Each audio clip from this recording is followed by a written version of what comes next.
Welcome. I have some wonderful Black women here with me today, and I'm so excited about it. But before we jump into getting to know who they are, my name is Bianca Cotton, and I am the founder of Behind the Confidence Now, where we inspire women to walk in love, live in hope, and be healed from past hurts. And on tonight, we have a part two to defining Black womanhood. Black Women Writers Edition. There are so many Black women who write all types of writing, blogging, poetry, grant writing, producing books. You name it, we do it. And we have a variety of gifts around this virtual table this evening. So, without further ado, I will introduce our lovely panelists. First, we have Dominique Harris. She's a 35-year-old Black beauty. She's the oldest sibling, has a host of nieces and nephews, loves poetry, started writing poetry very young, is in her third year of seminary, getting her master's in divinity, and she just published her first book, y'all. Let's give her a round of applause. She did it. Yes. We celebrate every success. Uh, Next, we have Cheryl Nail, which I call Cookie, but tonight is Cheryl Nail Lane. She's an author, teacher, speaker, advocate, poetic storyteller, and that she is. She's on a mission to help people find healing, understanding, and freedom. Through her company, Chanel Lane LLC, she is the creator of Writing Through It workshops and Healing Through It summit. Welcome. And last but not least, Sierra Burton, who's a writer, blogger, mom of three littles, y'all. So pray for her and me. Uh, Creator and founder of Concealer and a Prayer Life, a brand created to empower mothers to advocate for themselves through intentional healing, self-care, and mental wellness. And she also is the author of her mommy journal, which I hope she'll dig into with us later. So, welcome, Black beauties, Black women writers. I am so honored to be here with you all this evening. So, we're going to dive right into it with a question that engages a one word response. When you think about Black women writers, what is the first word that comes to mind? Anyone can jump in. Freedom. Mm,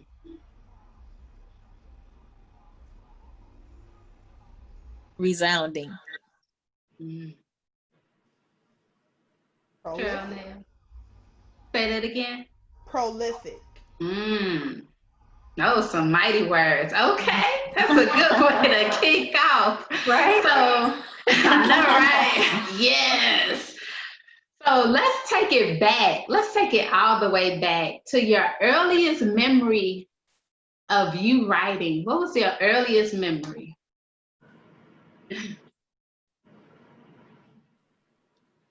My earliest memory writing is first grade. I've been writing a long time. But I wrote this piece on Martin Luther King. And I know it was a long time ago because it was on that big paper you practice your ABCs on. And it was longer than that because there was only two lines on that paper. So they had stapled the pieces down so they can display it. And and I remember that piece because I remember the way it touched people. Mm. Mm. So, and I had the actual paper until a couple of years ago. So, yeah, that's my earliest fondest memory of writing. Oh wow, that's a good memory. So my Sierra, oh go I'm sorry. ahead. Dominique, go ahead. No, because her memory is so similar to mine. So Mine was 7, and I wrote my mom a Valentine Day poem, but it was not your average like roses are red, violets are blue. Like it touched her so much that she literally kept that one probably up until a few years ago when she moved around. It just got kind of lost in the shuffle.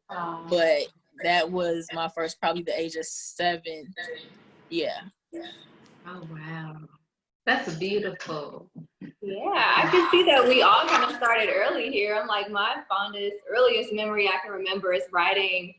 And again, 6, 7, kindergarten. I remember I am an artist, so a lot of my writing was attached to art pieces. So I remember drawing. We had to do like some kind of Vincent Van Gogh-ish type of art piece, and it was a flower, and I wrote like a piece to the flower. So the teacher, I remember she was just like floored that one I can draw the replica of what we were supposed to. And she's like, well, what made you write this to go with it? And I'm like, it just came to me. I don't know. And so I remember her showing to my mom, and everybody's just like, oh my God, like, do you know? And mom, it's just like, oh my God, being that small, it's like, I wrote what I felt. So I remember being that small, like kindergarten, that age, and just really falling in love with knowing that I can express myself that type of way without actually having to vocalize. I would say my earliest memory, maybe around 5 or 6, I had the diary with the little locket thing on it, but it broke so easily. And you're like, oh, somebody's gonna read what I wrote. So that's my earliest memory of writing about like my day, and I was obsessed with the horizons. I would always draw the sunrise and the sunset, and right underneath it, man, memories. So when you think about like your writing journey and how you got started, what or who encouraged you to write?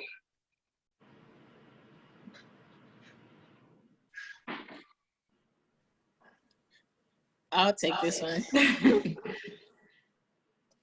So I had an African American history teacher by the name of Mr. Bishop. And Mr. Bishop would share with me all of these like Maya Angelou poems. And one Black History Month, he had me to like memorize the one that she did during the Millions Man March. And I recited it for the school. And so the video, like it was recorded on like videotape. So like all you saw was like this little bitty me on this big old stage. And because he showed me, he gave me the recording of her so that like to help me memorize it. So I said it like as bold as she was saying it. So that's the way that I learned it. So like you saw this little bitty person on stage with this big old voice. But Mr. Bishop, he really affirmed. So I always like wrote poetry, but he like affirmed my voice.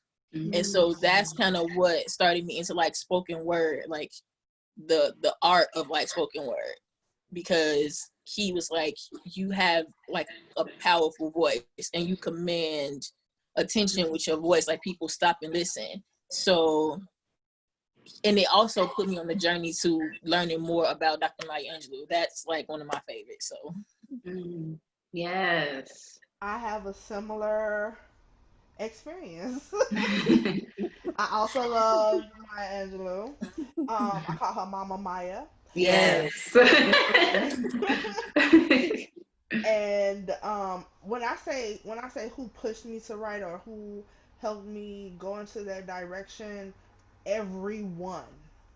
When I say everyone, I mean everyone. I remember that I started in school, but then it quickly went to church, and then it went from church to school again, and then it was like oratory contest, and teachers was like, "Oh, you gonna do this?" I'm like, "Oh, I am. Okay." But I also remember that experience of being this little girl on a citywide oratory competition stage doing Phenomenal Woman. And it's like, why am I doing Phenomenal Woman? I'm 12. Like, but that's what, so everybody pushed me. Everybody pushed me. Mm, that's beautiful. You had the village behind you. Yeah, Yeah. if I had a nickel for every time somebody told me never stop writing, Mm, and that's a blessing. That's a blessing that you that have people is. to encourage you like that. It is. That is See, beautiful.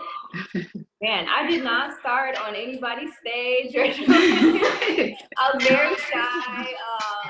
My writing really was more of like escapism for a long time. So it's like it was how it formed my world. So it was like I was more of an avid reader. So it was like that was my way of escape. That was my safety. I was a very shy child.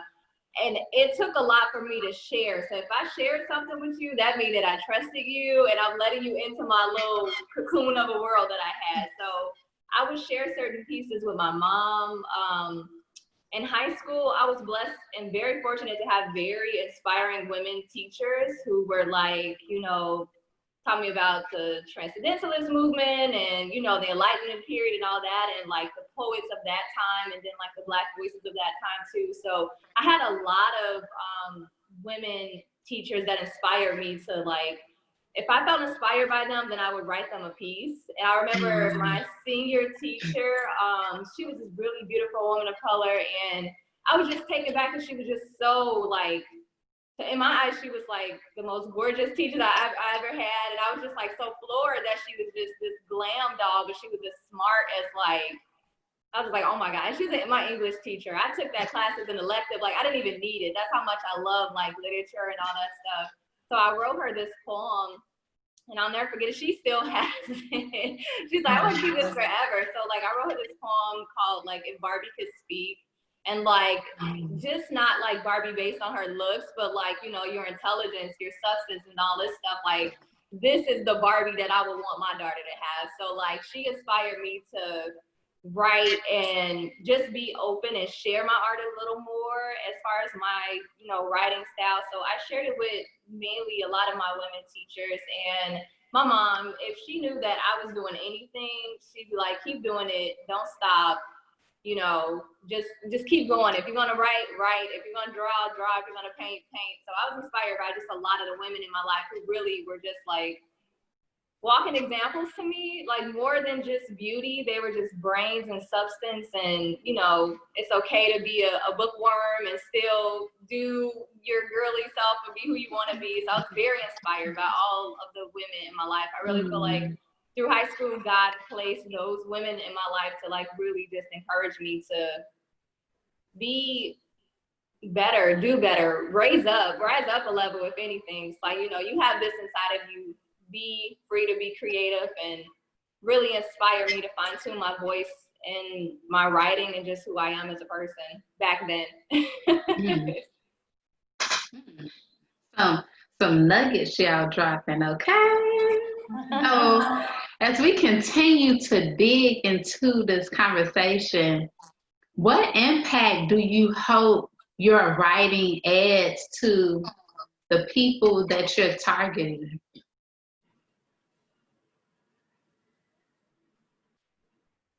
One of the books that changed my life was I Know Why the Caged Bird Sings. Mm.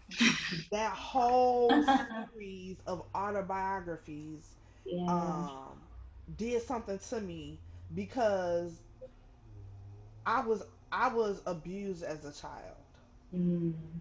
and when that happens to you, you think you're the only one. Like this, that no one else has experienced this.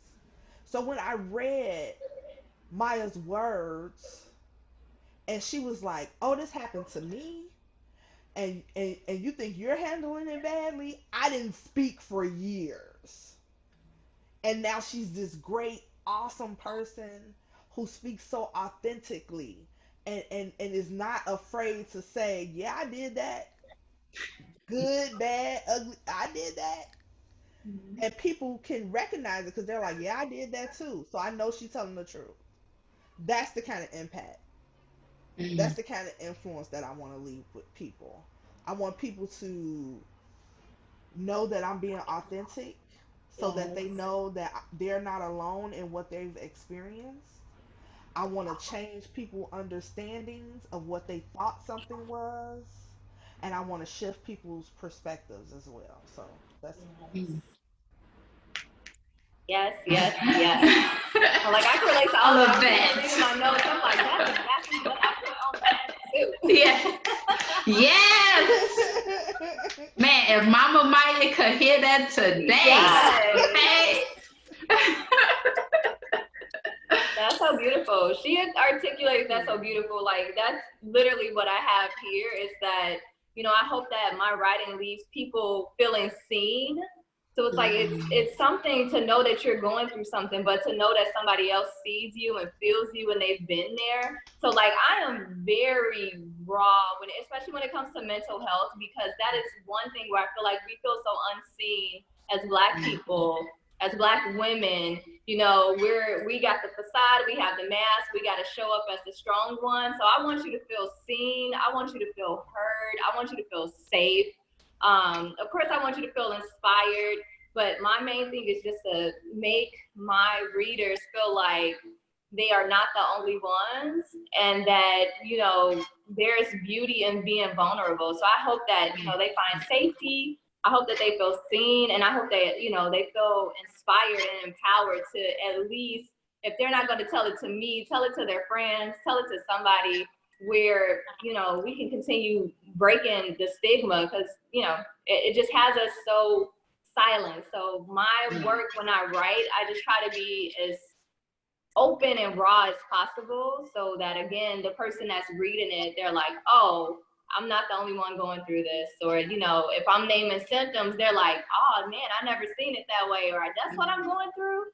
Like, I want you to know that I see you, I feel you. Like, you're not the only one that's going through it. So thank you for saying that. That is like literally, man, everything. I was gonna say facts to yours, so all facts. So Chanel, Bianca can attest to this. That also my favorite, my favorite book and series is I Know Why the Cage Bird Sing. I kid you not. Yeah. But I think so. Dr. Maya Angelou's life was so impactful that when she passed, I actually couldn't form the words to express like her impact on my life. And this is a woman that I never met in my entire life. But this is a woman whose legacy will remain in the earth, and whose words will remain in the earth far beyond, of course, her life. And I think that one of the I watched the documentary about her, Still I Rise. One of the most beautiful things about that documentary to me was that her life told her life story. And what I desire, what my hope is with anything that I produce, whether it's poetry, any books or music, is that people find beauty and confidence in their unique identity, because that's what I think she left in the earth. Like, she was just who she was, like you said, authentically. And just especially in this time it has become very difficult to see, because like Tara said earlier, like we're so used to putting on these masks. And I think that when we become confident in our Christ identity, we become confident in the the person that we were created to be before any of this was formed, then that's when we leave our most beautiful, most authentic selves in the earth to live and remain beyond us. And so that's what I hope and desire, that it causes a level of transformation in the lives of people, so that they walk away better than when they came to. And yeah, so Mm, that's beautiful. Yes. Ooh, that's beautiful. That's a perfect segue back to you, Cheryl Nell. You ready to share your poem with us? Sure am. All right, elevate your voice, lady. Say that. Okay, I am sorry. No, I was just talking about your poetry, but yeah, you good. Oh, stop messing with me. Okay. Um, Black women are sisters. Even if we have never laid eyes on each other before, it's the struggle embedded in our DNA, regardless of the location of your residence, how rich your daddy was, or how pretty your mother is. If you grew up around people who look like you or people of another race, Black women are sisters. No matter if you accept it or not, if your name is Becky or Shaquita, if you wear your hair straight or natural, if you're half black, a quarter black, or 99%, chances are, if you walk into a room, go for a job interview, or live on earth, you're going to be seen as a Black woman. Black women are sisters, but we've been divided, tricked, and duped into thinking that the things that make us unique can somehow deliver us from or cement us into Black sisterhood. We've been taught through years of manipulation that the color of our skin or the texture of our hair is enough to bring hate and ridicule towards each other. Black women are sisters, but even sisters don't always get along. We as a unit has been used as tools in our own demise. Willie Lynch penned it himself for years to come. For years to come, we will fight over one job when there are multiple positions.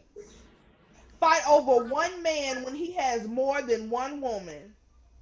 And fight because we see what we don't like about ourselves or what we want in our sister. Black women are sisters. And when we learn that, the black girl magic that turns us into unicorns, the skin that proves black don't crack, the hair that defies gravity, and the strength that not only held down the fort, but continued our bloodline almost single handedly while taking care of the rest of the world, that is what bonds us. Black women are sisters. And it's time that we remember that and join forces as the amazing, intelligent, powerful women we are. Remember that the power we carry is unmatched. And as a unit, we can save the world. The key to conquering hate is love. So if you love yourself first, then let that love pour outward. You'll see that petty ain't pretty. And your sisters shouldn't be the enemy. Black women are sisters. But it's not gonna be easy to overcome years of manipulation and mistrust. When you have been set up, humiliated, bullied, stolen from, lied to, and lied on by your sisters. And I'm not saying that every black woman will be your friend. I'm just saying you can treat each other with respect. Black women are sisters. So what do? We stand together and act like it. We support and encourage one another, creating a network so that when other forces come up against us, we stand together in womanhood. When they try to take schools away from our children, we stand together in womanhood. When our men and sons are being forced back into slavery through the judicial system, we stand together in womanhood. When the blood of our people is being spilled in the streets, we stand together in womanhood. Black women are sisters. We can stand together in womanhood as sisters. Sisters who are a part of a secret society of love, strength, and a regal lineage of powerful women who came before. So let's join together and be an example for those behind us. Help our fellow sisters and build trust. Black women are sisters, even if we have never laid eyes on each other before. But let's be more than that. Let's be sisters standing together in womanhood. Yes. Yes. Yes. Yes. Thank you. Thank you for sharing. I asked Cheryl Nell to share that after she sent me her video of her reading her poem, and you wouldn't guess that she didn't just write that for this conversation. How many years ago did you write this? Oh my goodness. um, it wasn't that long ago. It had to be in like 2000. We're in 20, maybe 2017. Yeah. About. And it's still relevant. Still. Black women are sisters.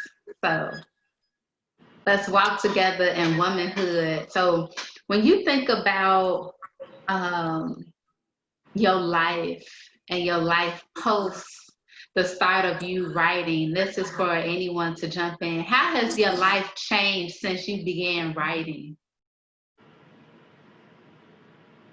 I think that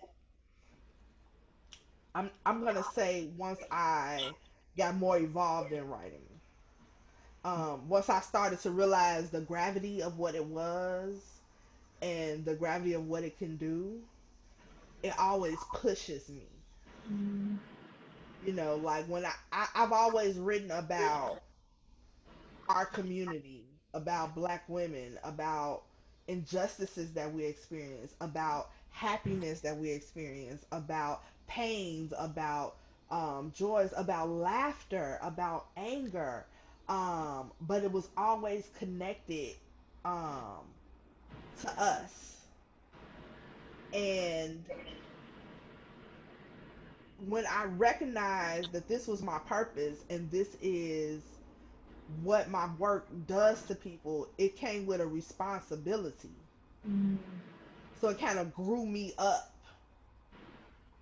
and made me more responsible to be my authentic self so that I can help other people be their authentic self. And so that people, like we all have said, so Mhm. that people know they're not alone, they're free to be who they are. I say let your freak flag fly. And and people can tell their stories because that's really what we are as examples. So yeah, that's it. Mm, thank you. Dominique? How has my life changed? So I fi- m- so I'll say this. My life has changed in a way. One, that level of responsibility that comes along with the weight of your words. And so like once I realized that my words, first of all, were not necessarily my words, because, you know, being submitted to Holy Spirit and just receiving revelation, sometimes just receiving, you know, revelation of His word, as you just from day to day, just looking at things, you realize that before I even fully submitted my life and was fully converted, I would say, if I had a full conversion, I people hung on to what I would say as, man, I mean, like, I don't want to say as Bible, but I didn't realize that my words affected people in a way that they did. They trusted what I would say or what I would write, you know, and just kind of how Chanel said, like coming into that understanding, coming into that would add so much responsibility to it. It changed my life because I was more mindful as to what I would write and release, how, when timing became a factor, just kind of how the piece that she just shared today, it's almost like it's timeless. It's fitting for this time because it was written and released at the appropriate time they were supposed to be, and so now it has its place. And so just realizing things like that, and also writing has been an outlet for me. Sometimes, you know, you see people like they'll rant on Facebook or something like that, and you know, we have these things like, man, you know, where are their friends? Because you're like, you know, but everybody actually needs that, and writing has helped me to, it's almost been like a mirror. It's been a counselor at times, just to kind of get out those initial feelings, emotions, and to put them in a place so that they're not all over the place. And so it's helped me to remain sober-minded and stable in my thinking, because Yeah. because sometimes Yes. you know what I mean, like we can be like all over the place when we try to keep this stuff inside of here and process it in here. And so writing allows you to get it out, and it allows you to process, and then you can see like, oh no, like he's tripping or oh, that's good, you know. So it's helped me to mature more, you know. That's Yeah. really it. Yeah. Oh, I agree. Tiara. Yes. Sorry, y'all. Kids won't let me be great.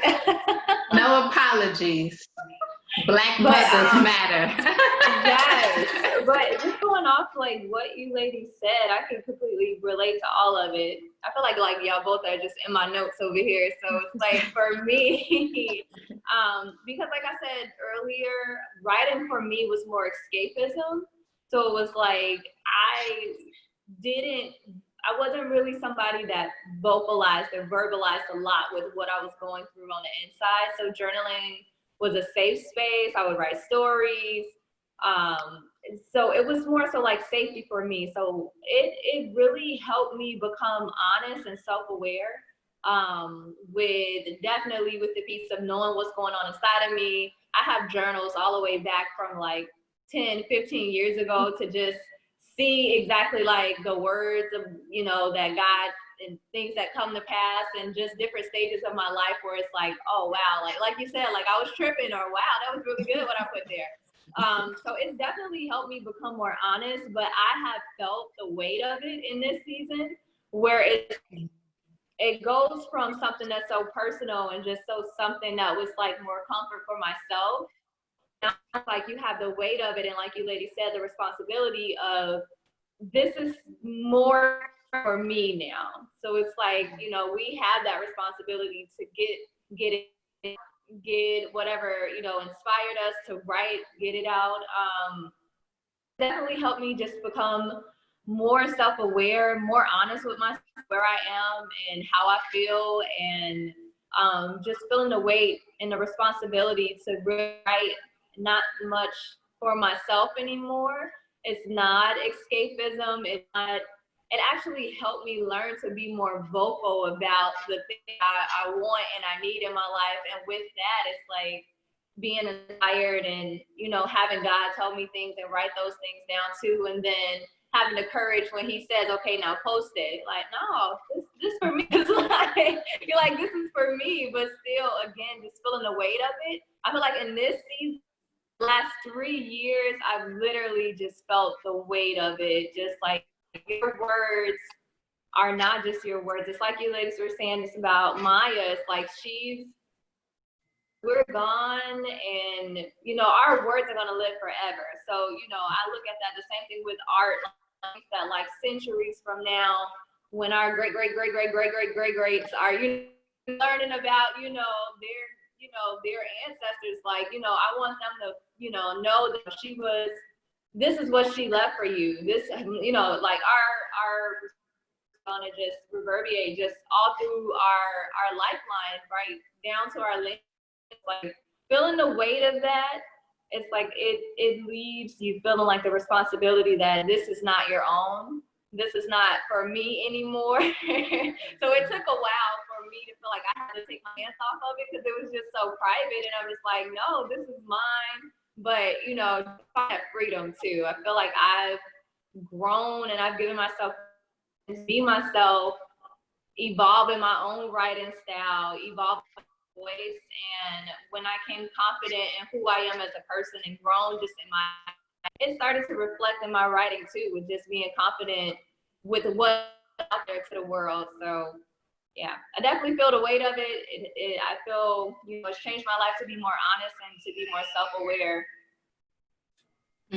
Definitely. So speaking of weight and power and impact and influence of our words, I remember one of my conversations with Dominique, and I was like, I don't know how we got on the conversation of asking her to write, or do she write? I don't even remember, but I just remember saying, you should write. You should share it with people. If that's what you want to do, go for it. She's like, no, I'm not ready. And I'm like, okay. Every time I see you, I'm gonna ask you, how's it going? Remember that? I literally saw her so much after that. She was like, okay, I wrote something. and that's a part of Black womanhood, right? That sisterhood, the village. When we see something in another Black woman, don't be silent. Call it out. Yeah. Say, you know what? Like what you said, Tiara, I see you. I see your gift. I see your talent, and I see you trying to have it. Or I see that you're not using it. I see that this could open up doors for you that you couldn't even imagine, and maybe things that you dream of, but you're making a choice not to act, not to move because of fear or previous disappointment or doubt or feelings of rejection from how people may respond to your writing. So, Dominique, this is the floor for you to share your rap. So this, I'm just gonna do like a quick verse, but it's actually named the same of my book. It's called God Gave Me Beauty. So the hook, I'm gonna sing talk because I don't sing. But it's just as important as the verses. So it goes, God's gonna make you beautiful. Don't worry, he already did. Now all you gotta do is believe that. Let that scream louder than your fears. God gave me beauty. Tell it to yourself. Find a mirror. You were fearfully and wonderfully made. See, he made you in his own image. Breathe till it appear. It go. All that darkness you seen wasn't all for nothing. God gonna make your vision crystal clean, sis. I promise you. He gonna get the glory out of all of your brokenness. I know you trying to figure out what all you gonna get out of this. Overcame by the blood and the word of your testimony. I know it might be rough, but you done bled out for somebody. I bled out for you. Let the Father make me new is how we conquer the enemy. He sent us out 2 by 2. The picture much bigger when we put our pieces down and glue. Our wounds heal better. That's how we miss our babies with that too. He gonna shed light on the parts of your heart that swore love the dark. Sit you down, tell you about your birth from the start. You were born in sin, rich to clean. He gave you a new heart, now Holy Spirit on the scene. That's the good news. Now the soul work begin. You still beautiful. He gonna show you from within. Yeah. So. Yes, girl. Yes. Woo! I could sit and listen to y'all all night. I'm telling you, cookie jar. Telling you. So what I want you all to share now is what's your platform? What are your books? If you have them, show them. Talk about it a little bit. Talk about who you target. So the floor is yours. And if you can go. Okay, good. Share that too. Yes. Again, Tiara, I am creator and founder of Concealer and I actually do have my prayer journal here. It is coming back after getting about 2 years ago. It's just been so much more that I know that I can add to it now so that my audience can get more out of it. But it's not just your regular prayer journal. It's filled with prompts that I call prayer seeks, and it's just filled with things to help you get more out of your quiet time. My audience is more so mothers, so I know just how consuming motherhood can be, and a lot of us struggle just in our mental health and our day-to-day. So this was made as just a way to help moms get more out of their quiet time, be intentional about their quiet time and self-care. Like I said, it's full of prayer prompts and seek sessions of kind of digging and getting in and asking those hard questions that we may not have the courage to ask out loud. So sometimes it's better if they're written out. So yeah, I have that. I have a couple of ebooks too. I do have a blog. The blog is Concealing the Prayer Life too, where literally I talk about everything. My first blog post was momming and grieving. That's how real and raw it was when I first started it. I talked about losing my mom on my first day back at work from maternity leave. So that was like my first real blog post, and it just kept growing from there. I started writing the blog as, again, a way for myself to grieve, and it just kind of turned into something else as far as with helping moms navigate through motherhood and mental health. So I have that.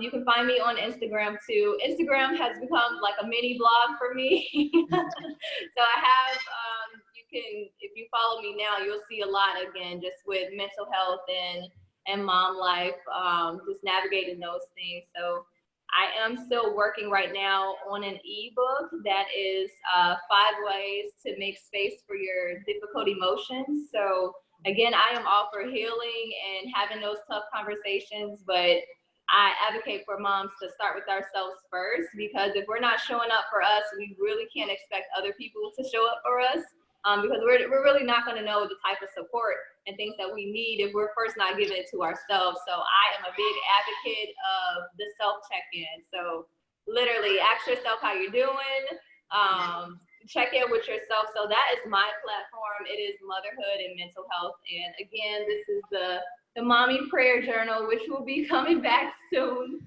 And yes, that's what I have there. Awesome. Thank you.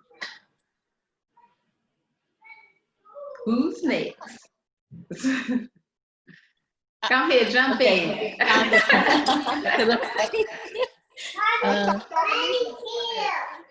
can go. Okay, go ahead. I'm sorry. So, My name is Dominique Harris. I am I have always been like a spoken word artist, and the message that I deliver typically has to do with salvation and deliverance.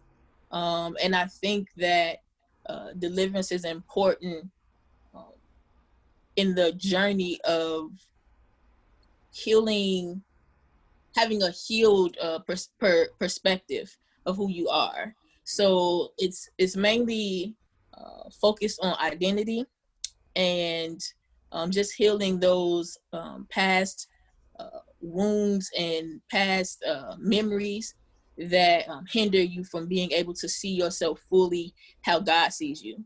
And so my book is called God Gave Me Beauty, Seeing Self Through the Eyes of the Creator.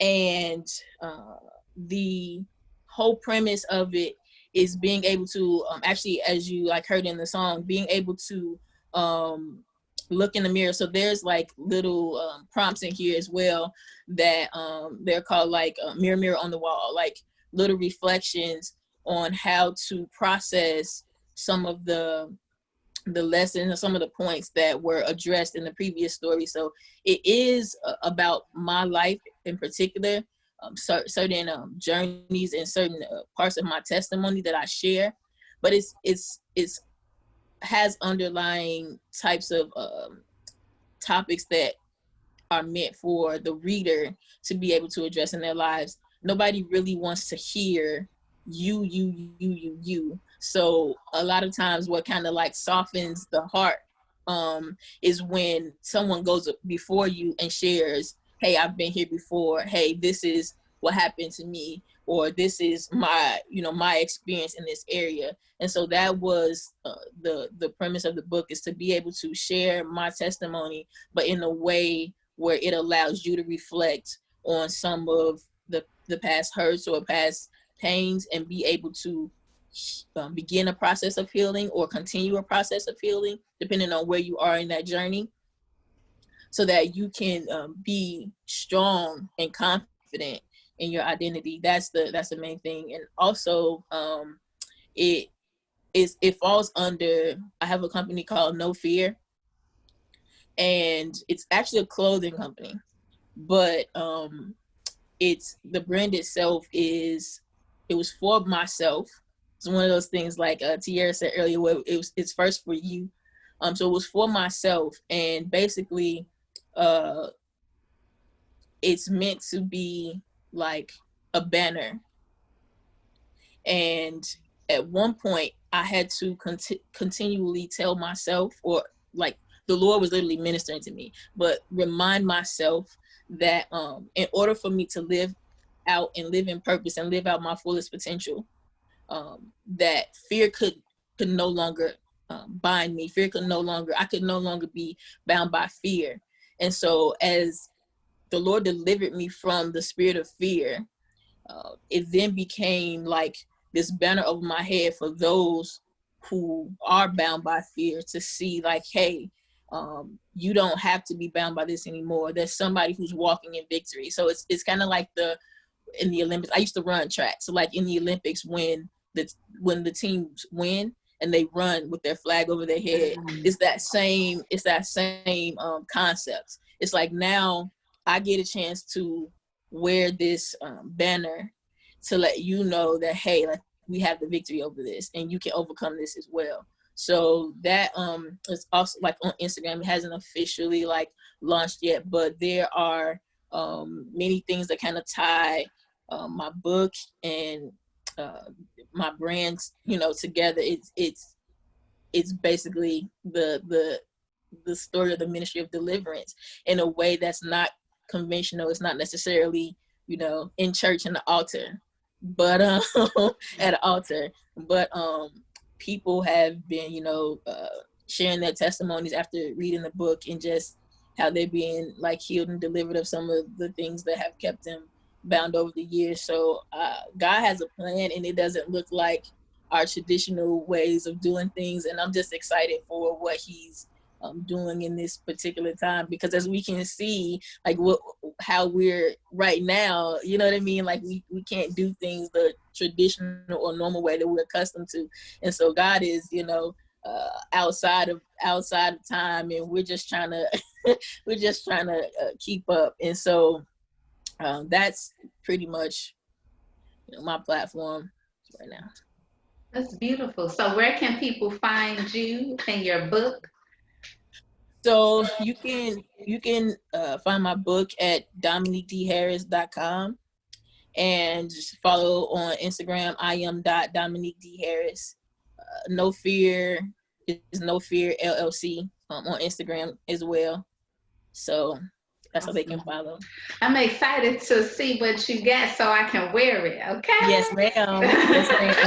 okay? Fear, You know, releasing fear is my thing. When you said that, I was like, so how can I get, is it a listen, shirt or? and I don't want to say it like this, but I like to be fly, so I'm not gonna like. So it's not just gonna be anything shabby, but that in and of itself has been a journey to um, speak about it and to put it out there. So this is actually a part of that, just letting people know, like, hey, it's coming, and so thank you for this again. There you go. That Yeah. push again. Yes, yes. All right, Chanel, let's hit it. All right. So, I believe that the universe sent me here to speak for those who are not usually heard, right? So, like I said, let your freak flag fly. So, I'm an advocate first and foremost, and that's what I do through my work. So I have two books. One is called Confessions of the Other Woman, and that is a LGBTQ book, and it's paperback. And then I have an ebook called Tales of an Undiscovered Writer, and that's the ebook, obviously. So, That sounds deep. Right? I was Tales of an like, Undiscovered what? Writer. Right there. Yeah. Damn. Yeah, it's a collection of stories and poetry in five different categories. It's nice. It's a nice piece of work. It came out when you actually had to put in the programming yourself to make the ebook go to the different chapters. Let me tell you, that's a whole nother segment. Um, so so I have those two books. I have a blog called The Infinite Evolution of Life, Learning, and Love, or LELILEL3. I can't even talk straight. Anyway, that's the name of it. And on that blog, I talk about different things. It's not just written. So it might be a written blog, it might be a story, it might be a poem, it might be a video, it might be just me ranting, you know, whatever I feel like doing. But I have a series on there called Cleaning Out My Closet.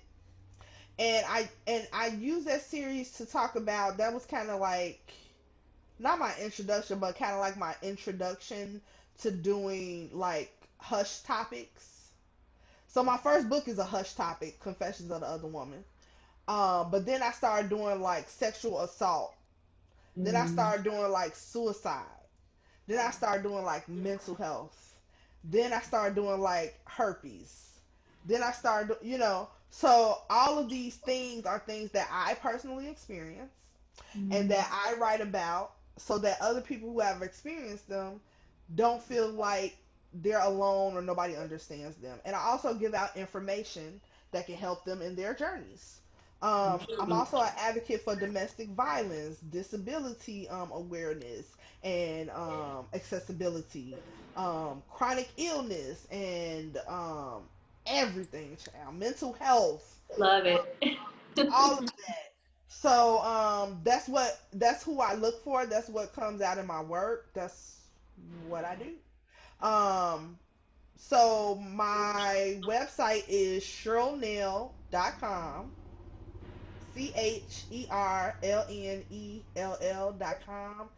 CHERLNELL.com. My social media handles are at Cheryl Nail, same spelling. And Yeah, my email is CherylNail@CherylNail. So, oh, I also do writing through it workshops, healing through it summits. Forgot about that. My company name is Cheryl Nail Lane LLC. We do performance, literary, educational, and coaching services. If anybody's interested. Um, and in my writing through it workshops and healing through it summits, we reveal, deal, and heal from trauma and negative emotion while commemorating and recognizing positive experiences and strengths. So, Yeah. Girl, you Okay. better say that. Come on. Sign me up for that. Y'all heard it. Yes. Remember her name. That's how you Yes. find her. Listen, that Okay. is beautiful. Yeah. You got that down pat, girl. I'm so proud of you. I really am. thank It's, you. I'm proud of all y'all. Like I'm proud we of are you. all Yes. pretty. Right? Yes. Yes. Proud of As you, I girl. introduce myself deeper too. So I am the author of 3 books, and one on the way that's to be born soon before the summer ends.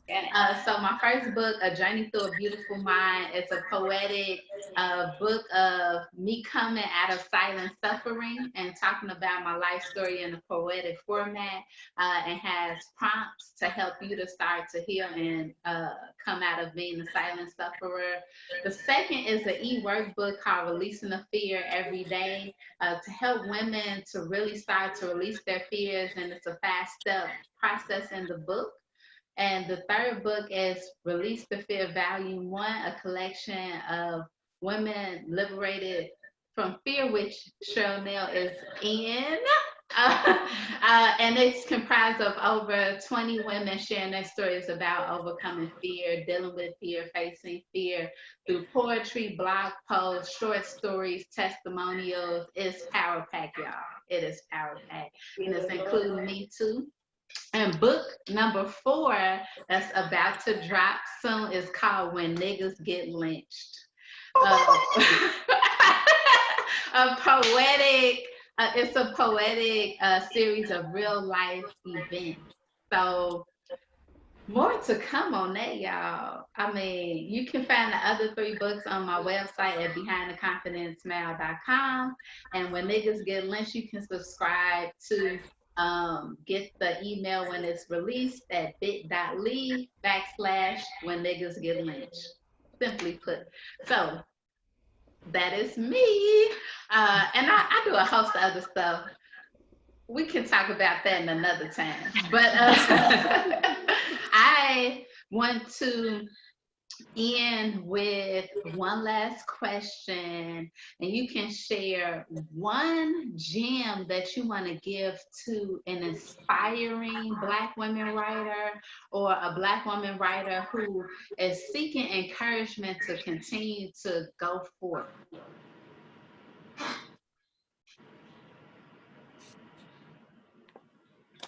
Tell your story despite your fear, despite you being worried about what other people are going to think, despite unpopular opinions, despite the people that play parts in your story, and how they'll be seen. Despite all of that, free yourself by facing your fears and telling your story.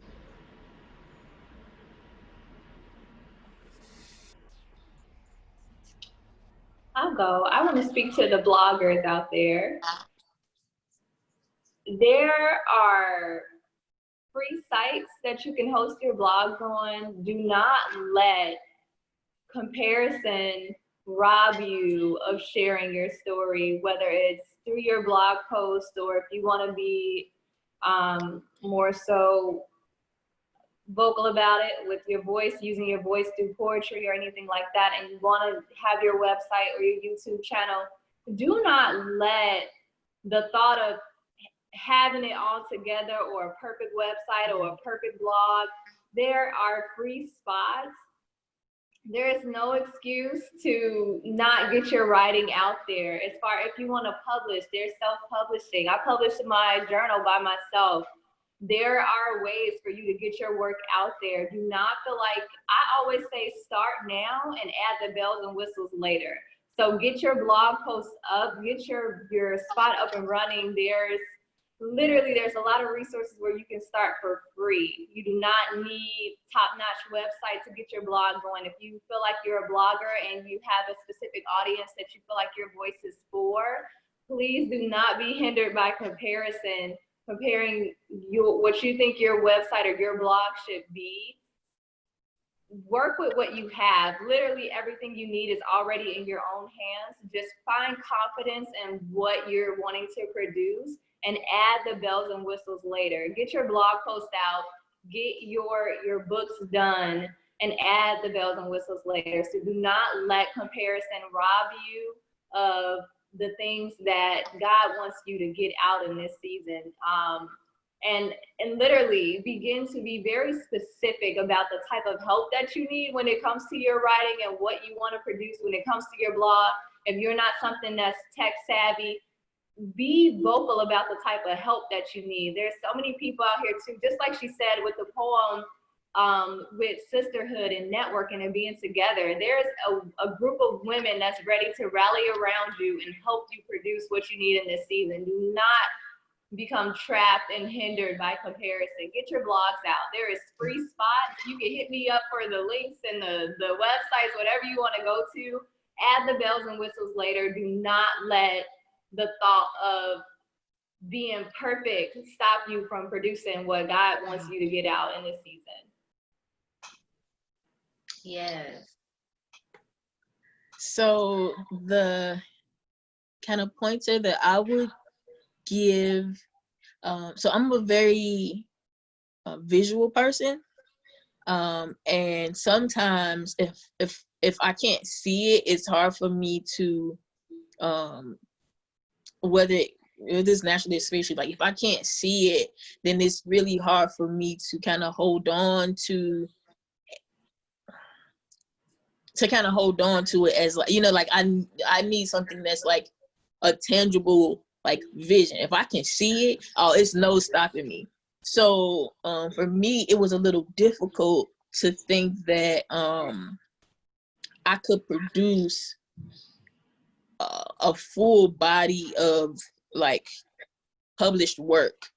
And so even though I had the manuscript, like I had it like kind of typed and it was out, it was typed out, I still couldn't like see how or why actually somebody would want to hear my story and what this would, how this could possibly be beneficial.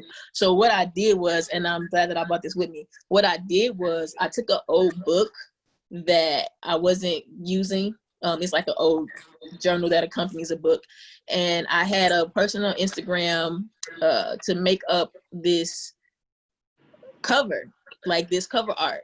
And this was like a year and a half before my book actually, before it was released this year. And so I had them to create this. I gave them a picture of myself and a hairstyle. If you look at my cover now, it's the same hairstyle. But I gave them this, put a cover, and then I also like, I legit like take this on a physical book.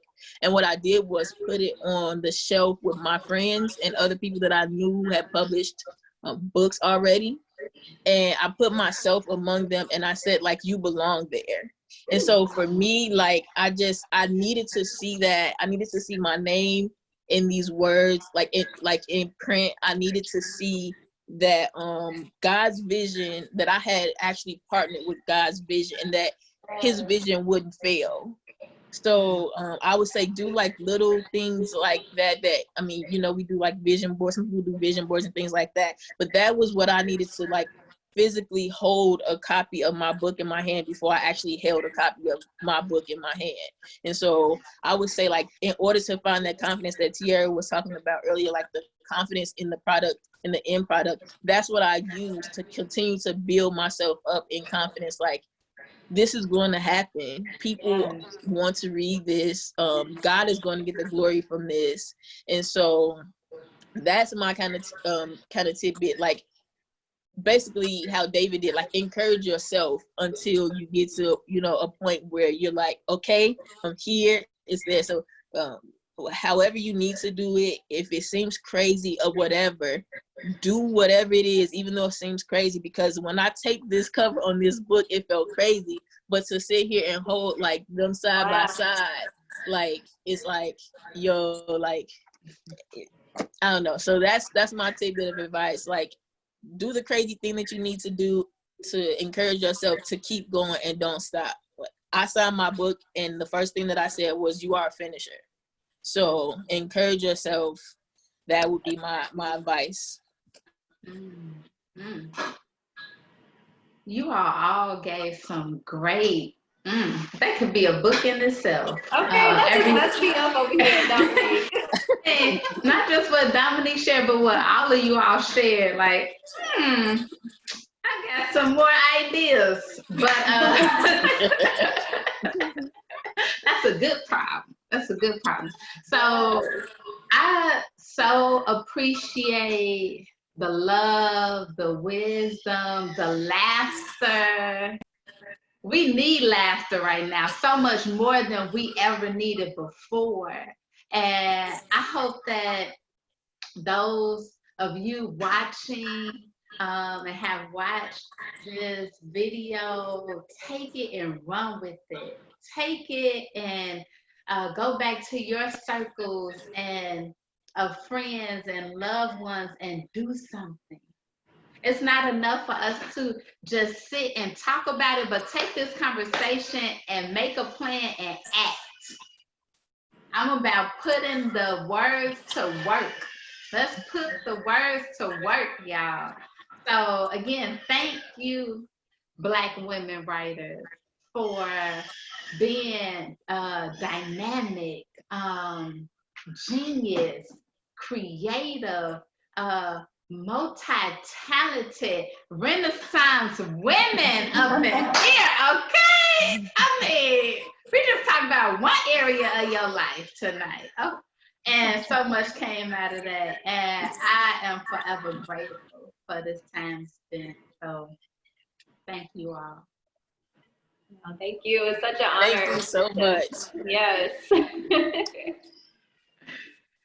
My pleasure.